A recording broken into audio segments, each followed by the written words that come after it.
बच्चों, कैसे हैं आप सभी? मैं आशा करती हूँ आप सभी लोग स्वस्थ एवं प्रसन्न होंगे।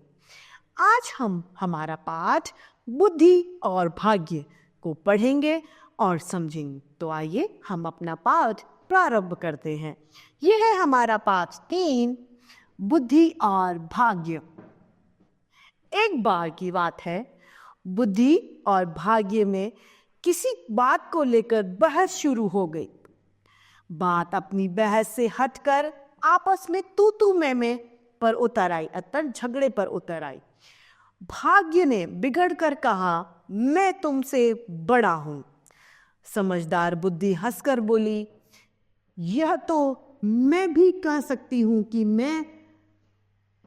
पर बहस बढ़ जाएगी। ये बात तो मैं भी बोल सकती हूँ, लेकिन फिर क्या होगा उससे? उसके फलस्वरूप बहस और ज्यादा बढ़ जाएगी। क्या यह अच्छा ना होगा कि हम दोनों अपनी अपनी शक्ति का प्रदर्शन करके देखें? जो जीतेगा वही बड़ा होगा। दोनों ने यह निश्चय कर लिया कि हम अपनी शक्ति का प्रदर्शन करके देखेंगे, उनमें से जो जीतेगा वही विजयी बन जाएगा।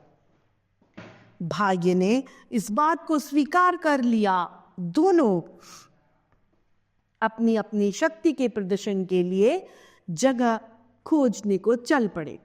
चलते चलते उन्हें एक गड़रिया नजर आया। गड़रिया अर्थात लकड़ी वाला, वो नजर आया, जो शांत भाव से अपनी भेड़ों को चरा रहा था।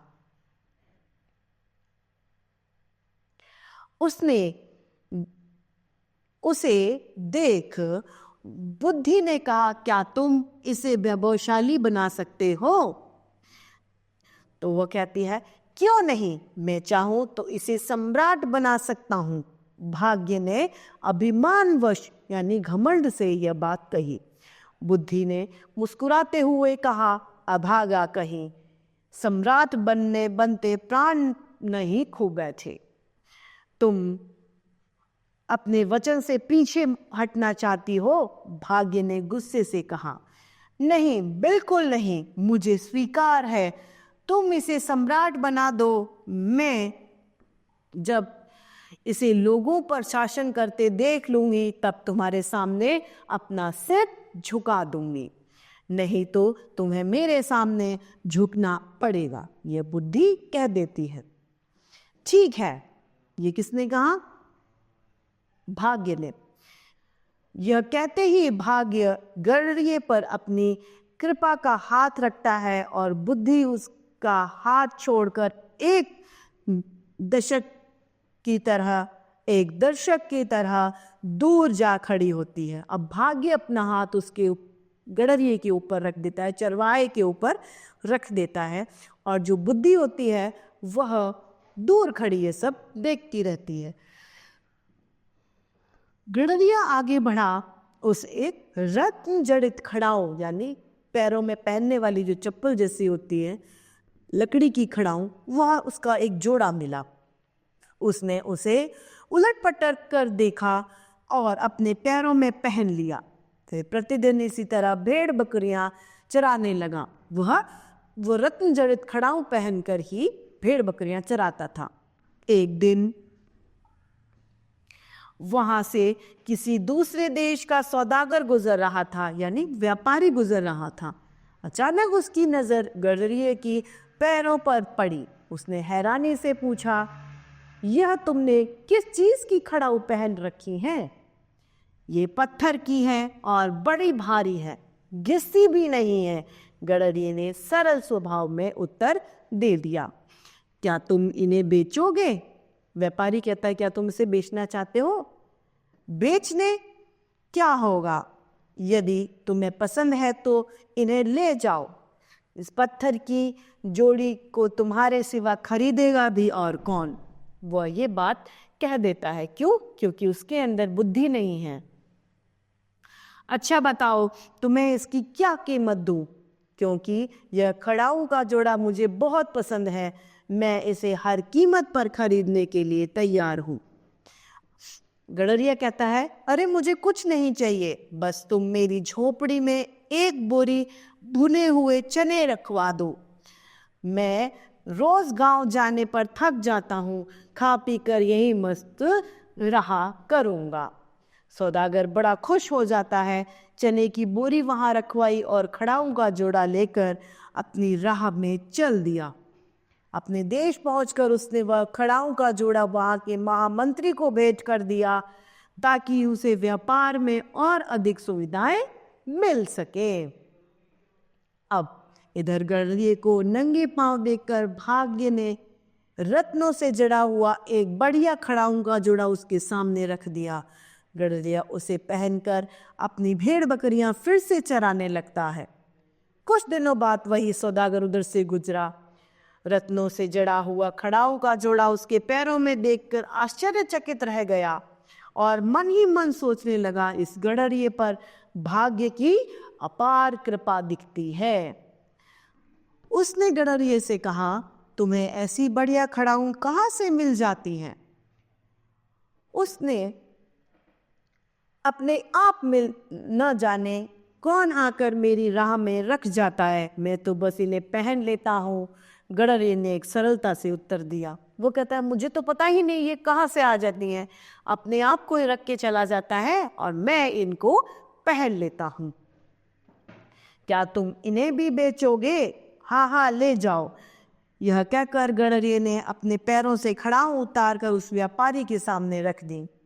व्यापारी मन ही मन सोचने लगा कि अपने देश चलकर वहां के सम्राट की सेवा में इन्हें भेंट करूंगा, इसके बाद सम्राट से अपना मेलजोल भी बढ़ जाएगा।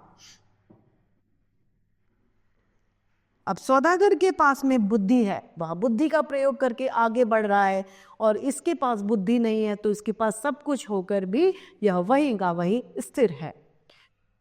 उसने अब की बार 2 बोरी चने और 10 भेली गुड़ गडरिये को झोपड़ी में रखवा दिए और खड़ाऊं लेकर अपनी राह पर चल दिया। अपने देश जाकर वह सम्राट से मिला और खड़ाऊं का जोड़ा अच्छी तरह सजाकर उन्हें भेंट कर दी। सम्राट इतनी बेशकीमती खड़ाऊं को देखकर स्तब्ध रह गए, यानी हैरान हो गए। बोले, वाह, बहुत ही सुंदर खड़ाऊं हैं, तुमने कहाँ से मिली? सौदागर बोला, भारत सम्राट मेरा मित्र है, शिकार के समय मैंने उनके प्राणों की रक्षा की थी, इस पर उन्होंने खुश होकर मुझे पुरस्कार में दी थी। मैंने सोचा इतनी बहुमूल्य खड़ाऊं सम्राट के पास ही शोभा देती हैं। आशा है आप इस दास की तुच्छ भेंट को स्वीकार करेंगे। अब यहाँ पर ये सौदागर जो है बुद्धि का प्रयोग कर रहा है और आगे बढ़ने की लालसा कर रहा है। सम्राट ने सौदागर की प्रार्थना सहर्ष स्वीकार कर ली। पुरस्कार के तौर पर सम्राट ने उसे 1 लाख मुद्राएं दी और पूछा, क्या भारत सम्राट के कोई जवान पुत्र भी हैं? अभी वे खुद जवान हैं और अविवाहित हैं, बड़े ही शांत और सज्जन हैं। सौदागर के पास अब झूठ बोलने के सिवा कोई चारा नहीं था। वह हर तरह से सम्राट को खुश करना चाहता था। हूँ कैसा रहे यदि उनके साथ हमारी राजकुमारी का विवाह हो जाए, अति सुंदर, वे इसे अपना सौभाग्य समझेंगे। सौदागर की आंखों में इस समय लाखों रुपए की बेशकीमती खड़ाऊ पहने हुए गडरिया घूम रहा था। सम्राट ने प्रसन्न होकर सौदागर को हर तरह की सुविधाएं और राजदूत की पदवी दे दी और बोले, अब तुम जाकर अपना काम शुरू करो। सौदागर प्रणाम करके चला तो गया, पर उसका दिल चिंता के बोझ से दबा हुआ था। अब उसके मन में चिंता आ गई थी, क्या पता अब मैं कैसे राजकुमारी का विवाह उस गडरिये से करवाऊंगा।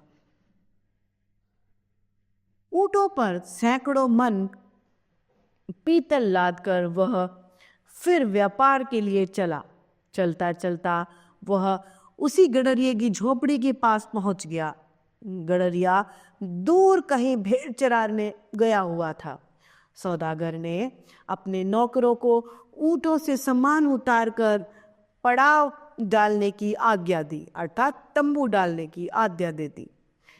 धरती पर पीतल की सिल्लियों का ढेर लग गया। चारों ओर खेमे ही खेमे गड़ गए। शाम को गडरिया लौटा। एक दूसरे को देखकर खिल उठे। गडरिये के पैरों में अब एक और बेशकीमती खड़ाऊं का जोड़ा था। यह देखकर सौदागर की आश्चर्य की सीमा ही नहीं रही। वह अब फिर से आश्चर्यचकित हो गया। सोचने लगा, जरूर यह आदमी कोई जादूगर है। भाग्य पूरी तरह से इसके सहयोग में तुला हुआ है और इस मूर्ख को पता ही नहीं है कि वह अपने पैरों में कितनी कीमती चीज पहने हुए है। फिर सोचने लगा, देखने में भी सुंदर है, इसे सम्राट क्यों न बनाया जाए। कुछ रुपया मेरे पास भी है।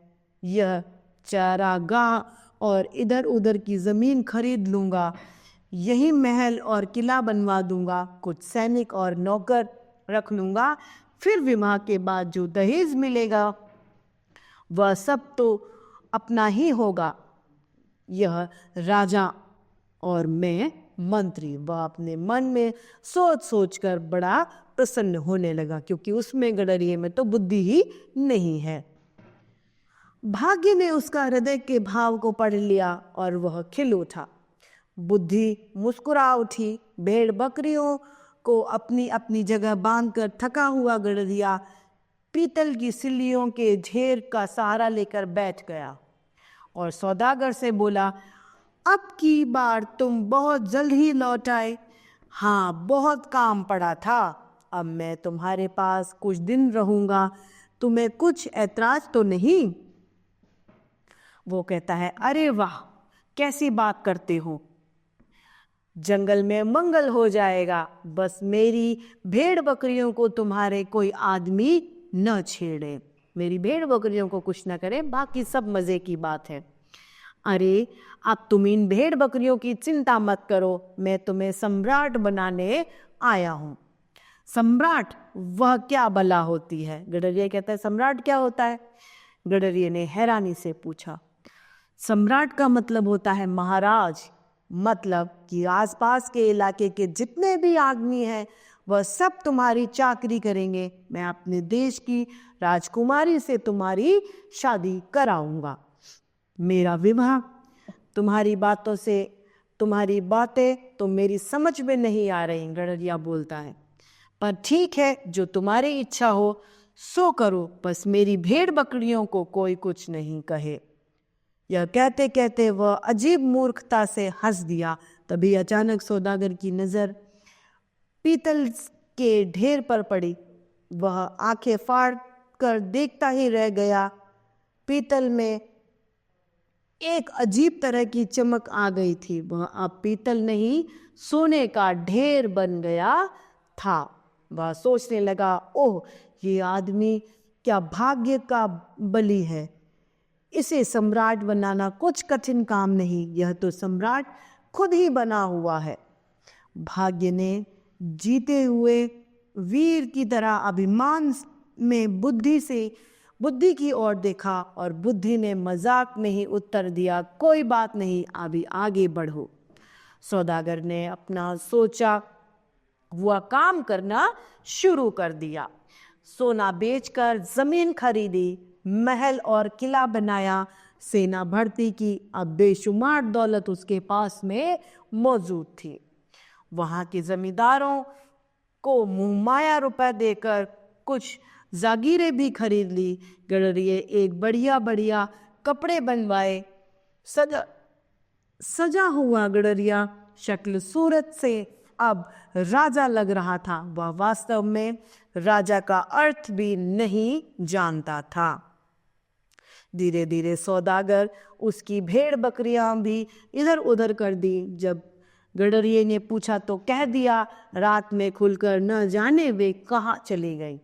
गडरिया सबके सामने बहुत रोया, चीखा चिल्लाया। सौदागर खींच उठा, अजीब मूर्ख से पाला पड़ा है। बुद्धि तो इसको छू तक के नहीं गई है। वह गडरिये से कड़क कर बोला, खबरदार, जो आगे से किसी के सामने चीखे चिल्लाए।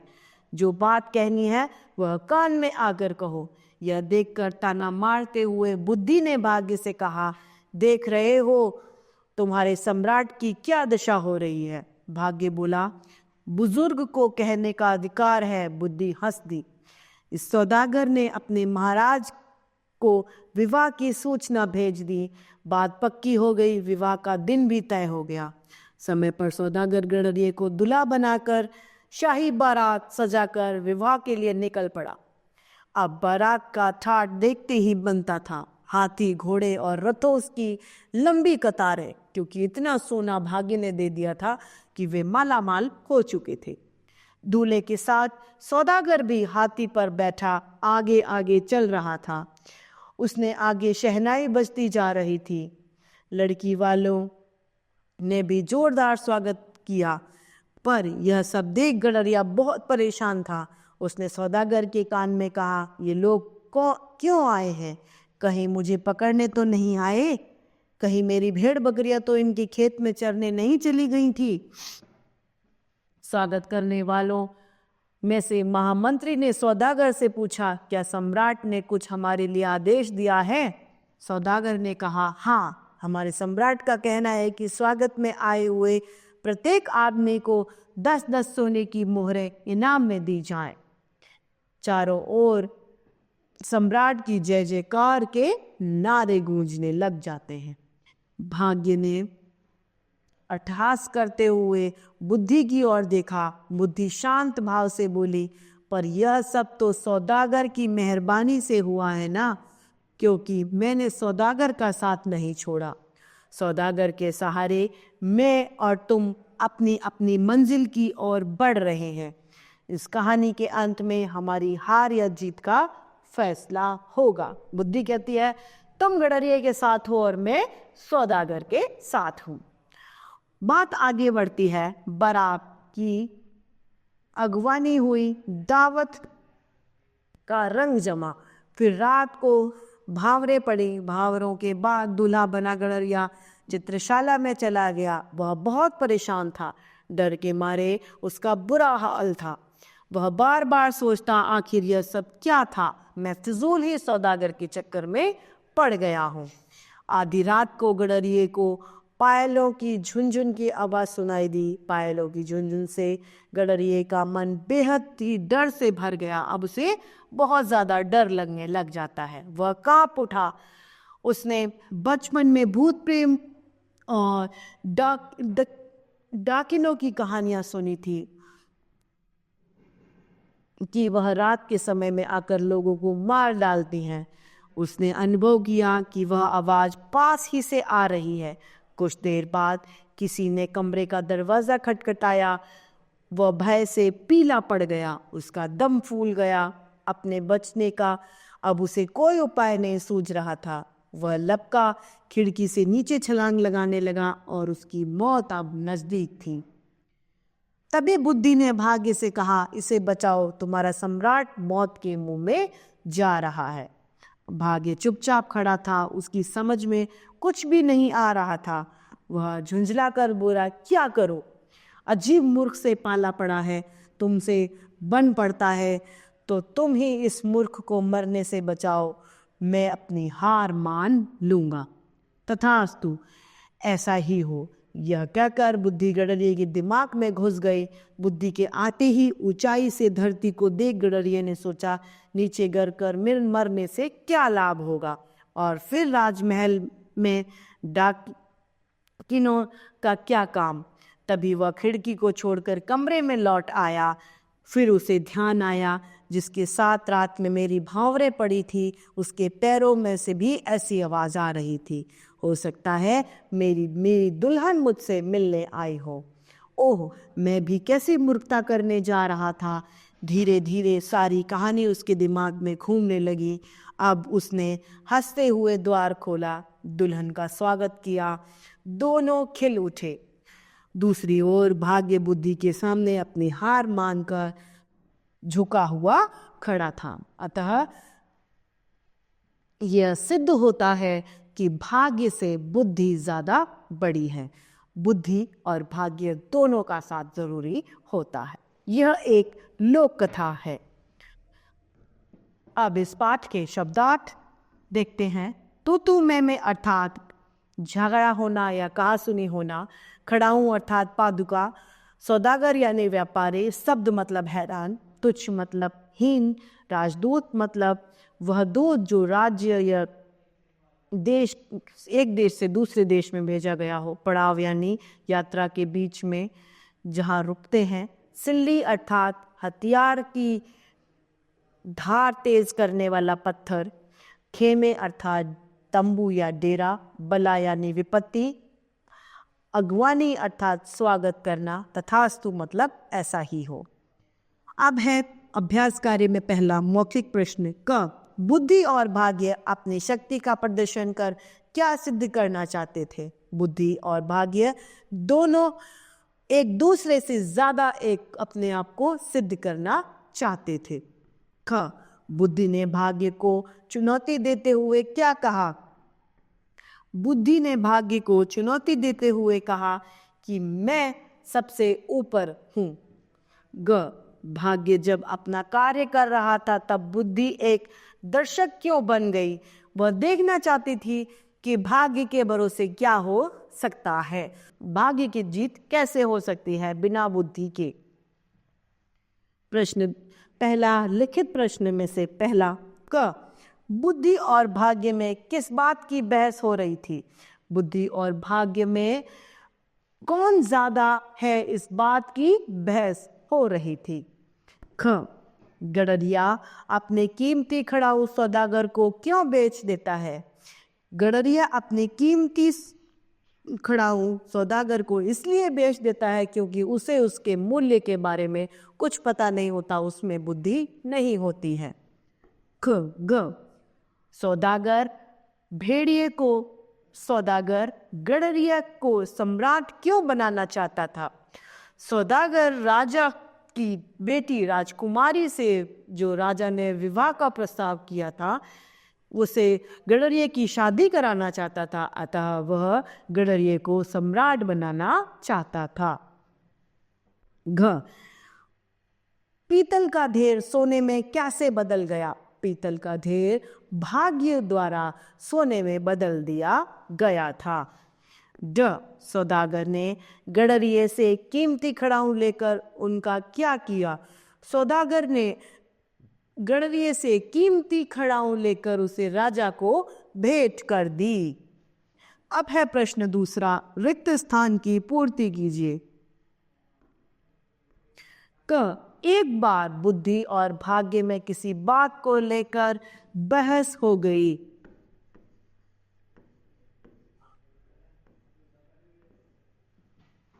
ख।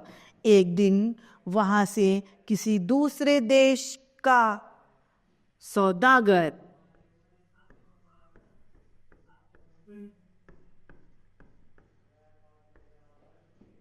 ग। सौदागर ने प्रसन्नता से रिक्त स्थान की बारी वहां रखवाई। चने की बोरी।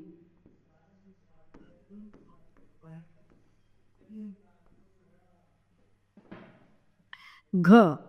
शिकार के समय मैंने उसके प्राणों की रक्षा की थी।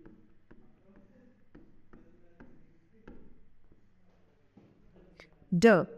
मैं अपने देश की राजकुमारी से तुम्हारा विवाह भी कराऊंगा।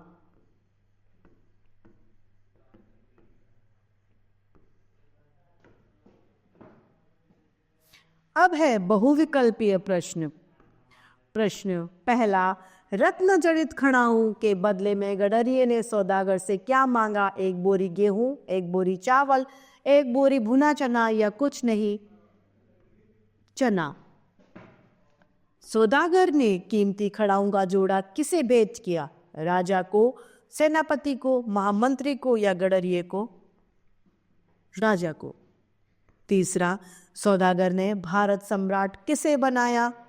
खड़ाऊ बनाने वाले को, गडरिये को, अपने मित्र को या इनमें से कोई नहीं? गडरिये को।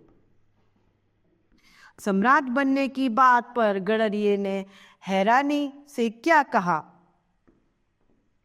ये क्या बला होती है, मुझे सम्राट नहीं बनना, वो तो बहुत बड़ा आदमी होता है, या ये सभी, ये क्या बला होती है। 5वां, इस पाठ का मुख्य भाव क्या है, बुद्धि बड़ी या बल, नेले पर दहला, जिसकी लाठी उसकी भैंस, या इनमें से कुछ नहीं, बुद्धि बड़ी या बल। तो इस तरीके से हमारा यह पाठ समाप्त होता है। मैं आशा करती हूँ आप सभी लोगों को यह पाठ भली भांति रूप से समझ में आया होगा। तो आज के लिए इतना ही, फिर मिलते हैं। धन्यवाद।